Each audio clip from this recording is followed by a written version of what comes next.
Disclaimer: this content is intended for mature audiences only. Viewer discretion is advised. My name is Laura, I'm 35, and I have a secret. A horrible, festering secret that gnaws at me in the quiet moments, especially when the house goes still and my husband's steady breathing fills the darkness beside me. I cheated. A year ago. At a bachelorette party in Miami. It wasn't planned. God, it wasn't planned. When I married Ethan 7 years ago, I never thought I would become that person. He was my best friend, my safe harbor, my partner. We had the kind of relationship that people envied, passionate, playful, steady. I remember our first apartment, how we couldn't keep our hands off each other, how even cooking dinner together would turn into some sort of flirtatious dance. He'd sneak up behind me while I chopped vegetables, his arms sliding around my waist, his lips brushing my neck as if he couldn't help himself. And I loved that. I loved him. But time has a way of eroding things you thought were indestructible. Little by little, life began to weigh us down: careers, bills, family pressures, endless to-do lists. The spontaneous affection faded into routine pecks on the lips, like habitual punctuation to our daily comings and goings. The playful banter turned into short, clipped conversations. The way he used to pull me close at night was replaced by us curling into our separate corners of the bed. The physical distance crept in so slowly I barely noticed at first. We'd cuddle sometimes, but even then, his arm would stiffen after a while, like he was ready to turn over and call it a night. The kisses before work were quick and perfunctory, his lips barely lingering on mine. I started to crave something more connection, more desire, more anything. When my friend Natalie invited me to her bachelorette party, I thought it would be a harmless escape. A girls' weekend, drinks, laughter, freedom. Miami's humid air felt electric against my skin, like it was waking up parts of me I hadn't realized were asleep. We drank too much, danced too long, and in the swirl of neon lights and pulsing music, I met him. Liam. He wasn't even my type, not really. But he looked at me like I was alive, like I was desirable, like I was seen. His hand on my lower back, the way he leaned in close to hear me over the music, the heat in his eyes, it was intoxicating. And I let myself fall into it. Into him. I told myself it was just one night. One stupid, selfish night. And when I returned home, I buried it deep. I told myself it would stay buried. But it hasn't. Since then, something in Ethan has shifted. At first, I thought it was my guilt playing tricks on me, but no. It's real. He's different. Suddenly, he's going to the gym religiously. He upgraded his wardrobe. Started hanging out with some new friends from work, young, ambitious, and single. He comes home later. He checks his phone more often. And when we're together, I feel like I'm constantly trying to catch up to him. Like he's above me now. Out of my league. The irony gets me. I'm the one who strayed, and yet I'm the one feeling disposable. Last week, we were watching TV on the couch, our usual Friday night ritual. I slid closer to him, resting my head on his shoulder like I used to. His arm went around me, but it felt mechanical, his fingers tapping idly against my arm like he was somewhere else entirely. I tilted my face up to kiss him, hoping for that familiar warmth, but his lips were cool and distracted, like a man kissing out of obligation. That was the moment. The exact moment I knew. Something had changed. And I don't know if it was him sensing my betrayal, or simply his own growing distance. But in that instant, it hit me, what we had might already be slipping away. And I don't know if I deserve to save it. Ethan is a surgeon. That was part of the allure in the beginning, the confidence, the steady hands, the way he carried himself like someone who could handle anything. And for years, I loved watching him move through the world with that calm certainty. But somewhere along the way, that same certainty started to make me feel small. Hey, he said one night last week, coming home later than usual. He tossed his keys into the bowl by the door, loosening his tie. His scrubs peeked out from under his coat, and I could see the faint bruising under his eyes. A long shift again. Sorry, got caught up in a bowel resection. Complicated case. I forced a smile. That's okay. I saved you some dinner. He glanced at the covered plate on the counter. Thanks, babe. You didn't have to wait. I had. But I didn't say it. Instead, I hovered while he microwaved the meal. I wanted to talk, really talk, but instead, he recounted the surgery like a war story while he ate, his fork clinking against the plate as he spoke. The conversation felt like a one-way street, as it often did these days. After dinner, he reached for me. His hands were on my waist as I loaded the dishwasher, his body pressing against my back. Missed you today, he murmured against my ear, his voice low and familiar. I stiffened before I could stop myself. It wasn't that I didn't want him, I did. I always had.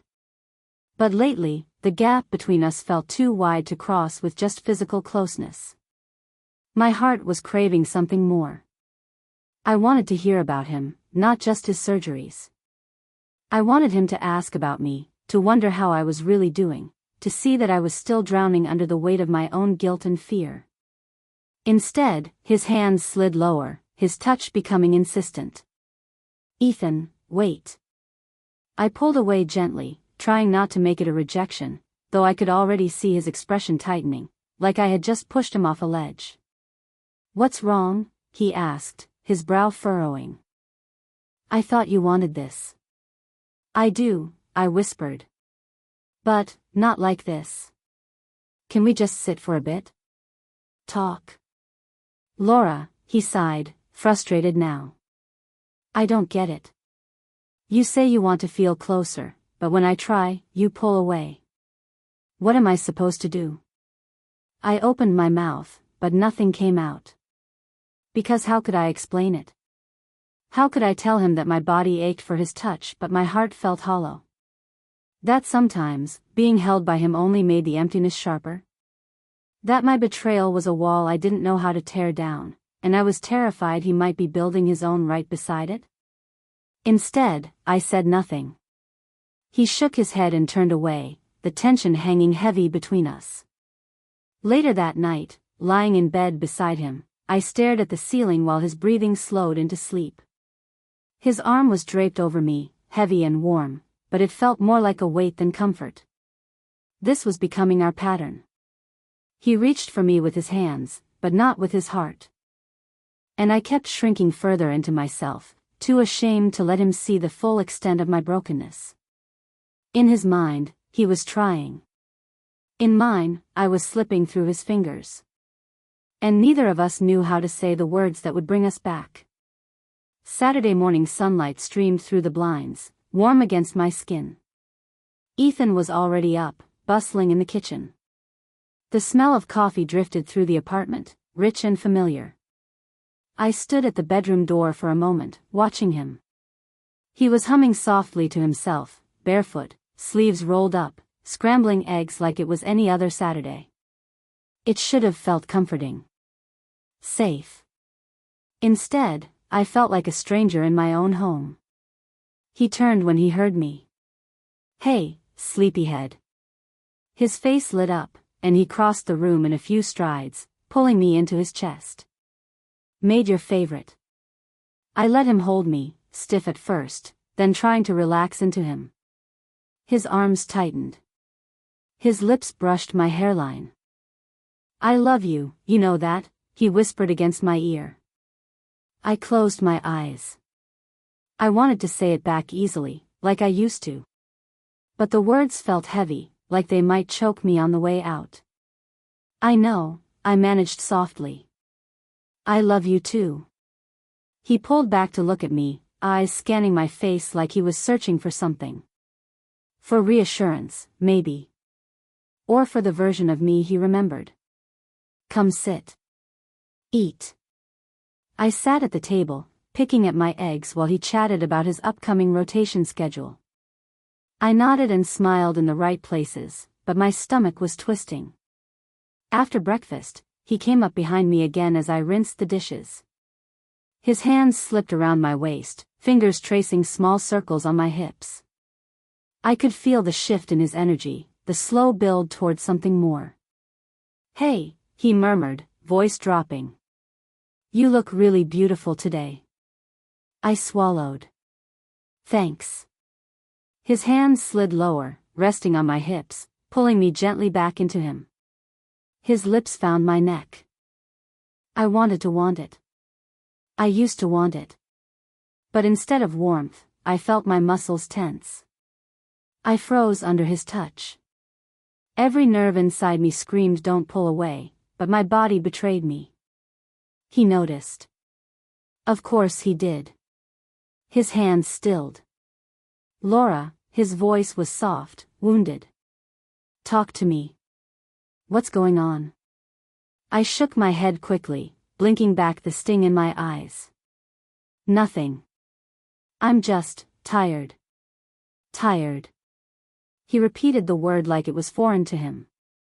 "You're always tired lately." "Is it me? Did I do something?" No, it's not you." "Then what?" His voice was gentle but edged with frustration now. "You barely let me touch you anymore. You flinch when I come near.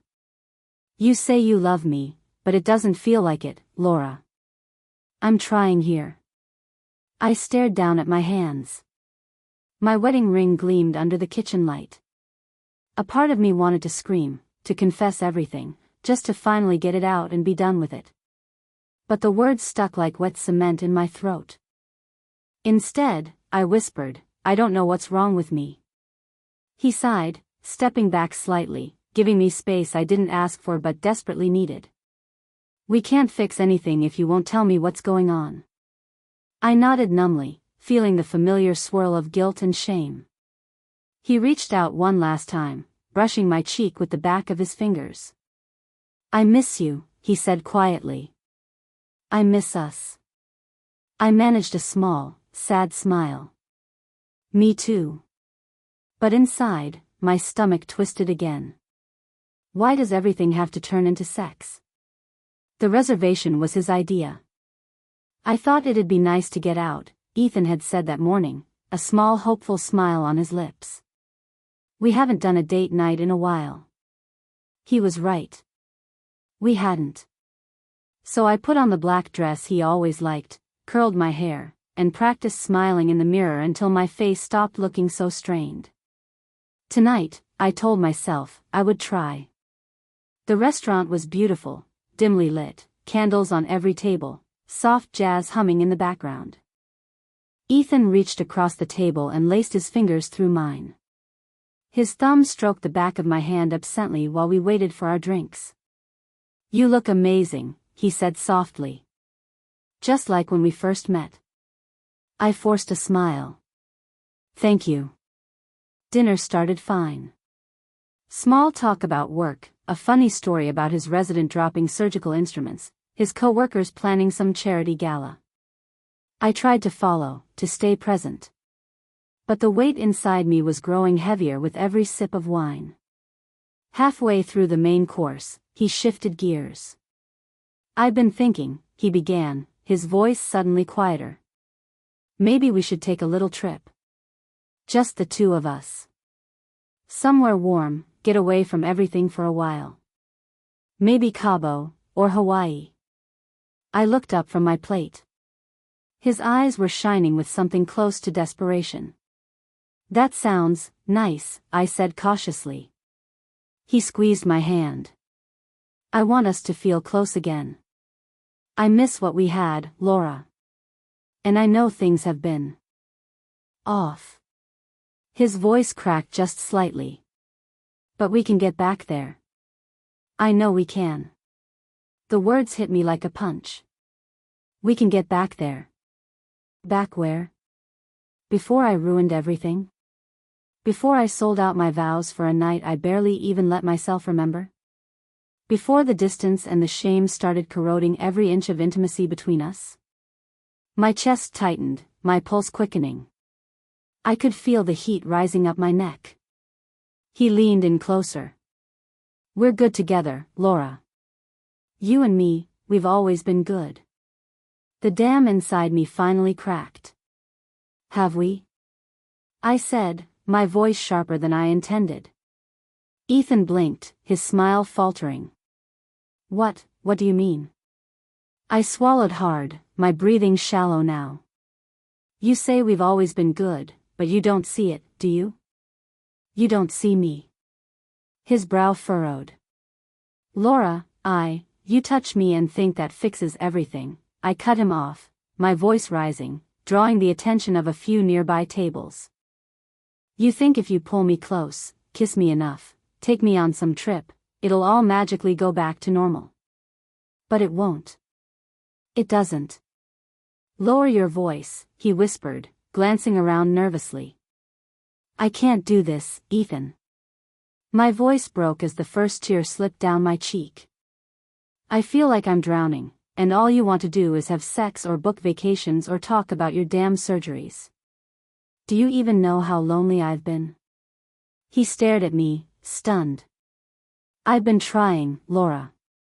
God knows I've been trying. You keep shutting me out, what am I supposed to do? I feel like I'm competing for your attention and I don't even know with what. With who? I wanted to correct him. But I bit my tongue. Instead, I whispered, you wouldn't understand. His jaw clenched. Try me. I couldn't. I couldn't say it. Not here. Not yet. Silence hung between us like a fog. Finally, Ethan pushed his chair back abruptly. Let's go, he said, his voice tight. We'll talk at home. The car ride was excruciating. Silent, heavy. I kept my eyes on the passing streetlights, my stomach twisting tighter with every mile. How did we end up here? How did I become this woman, angry, defensive, lashing out at the only man who's ever really loved me? Why does everything have to turn into sex? I thought again bitterly, but deeper beneath that, another voice whispered, because that's the only place left where you can pretend nothing is broken. And I was so very, very tired of pretending. The days after that night blurred into each other. We existed in the same space, but it felt like we were standing on opposite ends of a frozen lake, each too afraid to take a step and risk breaking through the thin ice. Ethan barely spoke. When he did, it was about logistics, groceries, bills, whose turn it was to walk the dog. His voice was careful, almost brittle, like even casual words might crack open whatever fragile truce we were barely holding. In the mornings, I'd hear him quietly moving around the kitchen, making his coffee, packing his bag for the hospital. Sometimes he wouldn't even wake me before leaving, like he used to. No kiss on the forehead. No whispered, I love you. Just the front door clicking shut. At night, we barely touched. We lay side by side in the dark, the gulf between us growing wider. Once, I tried to reach for his hand under the blanket, but he hesitated before letting me take it. His fingers were stiff, unyielding, like the weight of everything unsaid made even that small contact too heavy to bear. I missed him. God, I missed him. Not just his body, though I missed that too, but his laugh, his stupid puns, the way he used to look at me like I was the only person who existed in the room. I watched him carefully during those days. I saw how tired he looked when he came home. How long he stared at the TV without really watching. How his eyes would flick toward me when he thought I wasn't looking, full of something like sadness, or maybe resentment. Ethan was hurting. And I had done that. Not just because I cheated, but because I never gave him a chance to know me after it happened. I locked him out, thinking I was protecting both of us. But all I did was make him feel disposable. The worst part was, he wasn't the villain here. He never had been. Ethan was a good man. He loved me fiercely. Even when I withdrew, even when I pushed him away, he kept reaching for me until I made it impossible. I sat on the balcony one night, wrapped in a sweater, watching the city lights flicker. The air was cool, damp with spring rain, and my chest ached with the weight of everything I couldn't say. I replayed that night in Miami over and over in my head like some twisted punishment. The way Liam had looked at me. The way I let myself feel wanted for those few stolen hours. I thought I was reclaiming some part of myself that had been lost in the monotony of marriage. But all I did was shatter something I now didn't know how to fix. Could I tell Ethan? Would it free us, or destroy us entirely? Or maybe this silence was better. Safer. Cleaner. I hugged my knees tighter against my chest as the wind picked up. Inside, I heard Ethan moving around, shutting off lights, locking doors, preparing for another night of shared distance. I wanted to crawl into bed beside him and pretend none of it had happened. I wanted to feel his arms around me again without that sick knot twisting in my gut. But pretending hadn't gotten us anywhere. The truth was still sitting between us like a third person at the table, and I was starting to realize it would never leave on its own. I closed my eyes and exhaled shakily. Do I try to save this? The answer came quietly, but firmly. Yes. Because even if I had broken us, I still loved him. And love, I was starting to learn, isn't always enough, but maybe honesty could be. The living room felt heavy with silence as I stood in front of him. Ethan sat on the couch, his hands clasped tightly, staring at the floor like he couldn't quite meet my eyes yet. The lamp beside him cast a soft glow across his face, catching the shadows under his eyes. I sat down slowly, leaving a careful distance between us. My palms were sweating. My heart pounded so hard I could feel it in my throat. I need to tell you something, I began, my voice barely above a whisper. He nodded, but didn't look at me. There's a reason I've been distant. And it's not fair that I've kept it from you this long. I paused, swallowing against the lump in my throat. Last year, when I went to Natalie's bachelorette party, I made a mistake. His hands tightened. His jaw flexed. But still, he said nothing. I cheated, Ethan, I forced the words out, my voice breaking. Just once. With someone I barely knew. It meant nothing, but I know that doesn't make it better. For a long time, there was only the hum of the refrigerator in the kitchen, the faint creak of the building settling. Finally, he whispered, "Why?" The word carried no anger, just a kind of raw disbelief. I don't even know if I can explain it in a way that will make sense. I felt lost. Disconnected from you, from myself. I was lonely, and weak, and I thought I was filling some emptiness. My voice cracked. But all I did was create a bigger one. He exhaled sharply, rubbing his hands over his face. Jesus, Laura. Tears slipped down my cheeks. I've hated myself every day since. I wanted to tell you so many times, but I was afraid it would destroy us. And maybe it still will. But I couldn't carry it anymore. You deserve to know. For a long time, he said nothing. I could feel his hurt radiating off him like heat, but I also saw the weight behind his eyes, the exhaustion, the disappointment, the love tangled up with pain. Finally, he shifted, leaning forward, elbows on his knees. You broke something, Laura. His voice was quiet, flat. And I don't know if I can ever see you, us, the same way again. I nodded, my chest tight. I understand. After another long pause, he reached out slowly, as if testing his own instincts, and placed his hand over mine. His touch was warm, but unsure. I'm not ready to decide anything tonight, he said softly. But I don't hate you. His voice cracked. I wish I could. God, I wish I could. The tears spilled freely then. I leaned forward, instinctively resting my forehead against his, our breath mingling in the small space between us. For a few quiet seconds, we just sat there, broken, but still tethered. I didn't know what tomorrow would bring. But for the first time in months, the silence between us wasn't full of lies. I never thought I'd be here, telling you all of this. You know, for a long time, I thought love was about safety. About finding someone who made you feel chosen, special, grounded. And in the beginning, that's exactly what Ethan was for me. He was steady in all the ways I wasn't. He knew how to show up.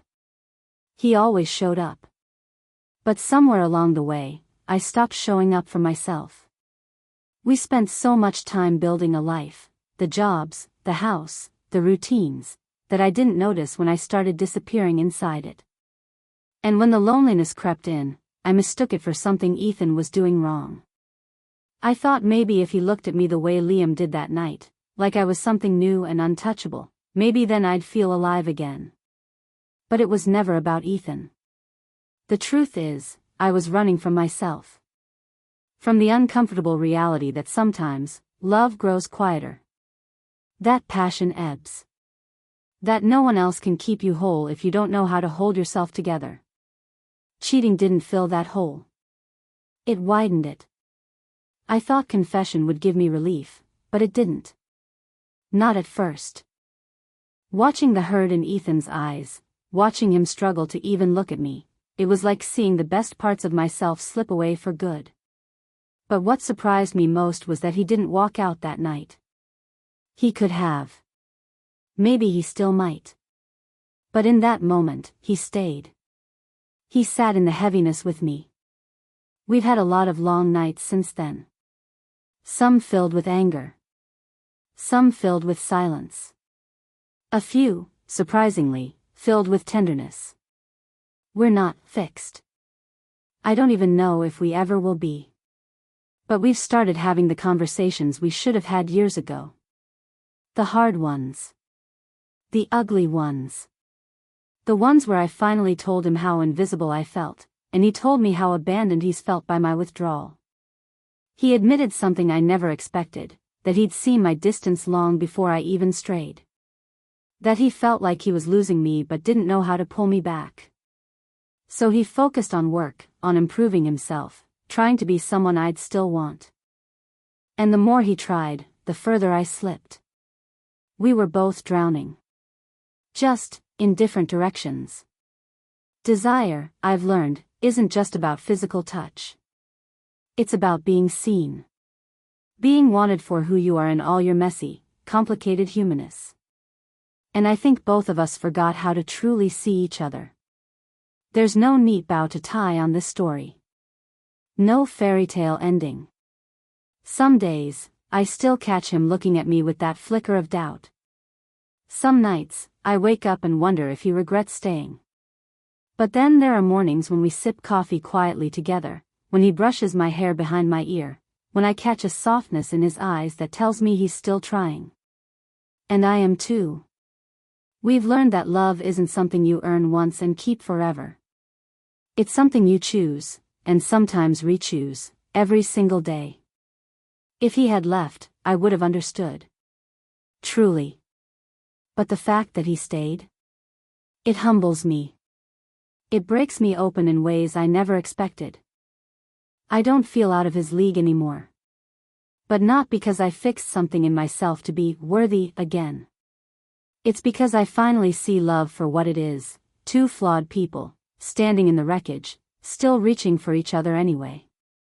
And that reaching, is the most intimate thing of all.